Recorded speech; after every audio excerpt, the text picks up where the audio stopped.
avenir entrevoyons-nous pour notre pays? Que faisons-nous pour redonner espoir à cette jeunesse dont l'avenir est inscrit en pointillé? Que faisons-nous aujourd'hui pour que le Gabonais puisse rêver à nouveau?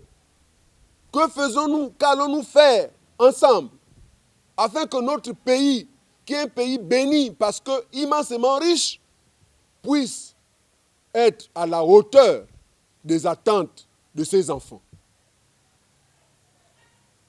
Mesdames et messieurs, je pense que le potentiel économique de notre pays est immense. Tant mieux. Le Gabon a la résilience, malgré les coups de boutoir qui lui sont donnés, malgré la gestion scabreuse qui est exercée, qui ressemble davantage à un pillage organisé qu'à autre chose. Le Gabon plie, mais ne rompt pas. C'est pour ça que, pour ma part, notre pays répondra bel et bien au rendez-vous du donner et du recevoir au carrefour de la mondialisation. Nous y viendrons ensemble. Tous les Gabonais sont appelés à contribuer de façon responsable pour le développement de leur pays. Je pense qu'il faut tordre le cou à une conception manichéenne de la politique qui veut qu'il y ait des bons d'un côté et les méchants de l'autre.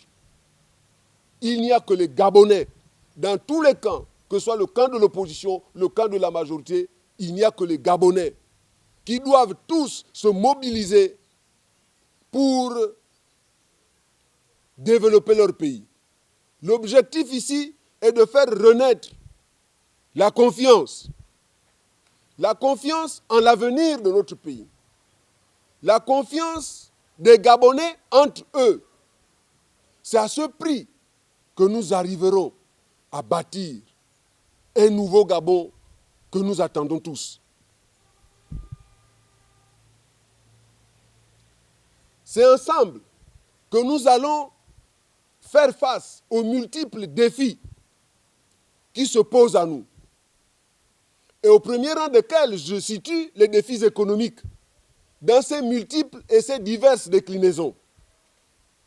Par exemple, il faut que le secteur pétrolier et la fonction publique cessent d'être les principaux pourvoyeurs d'emplois.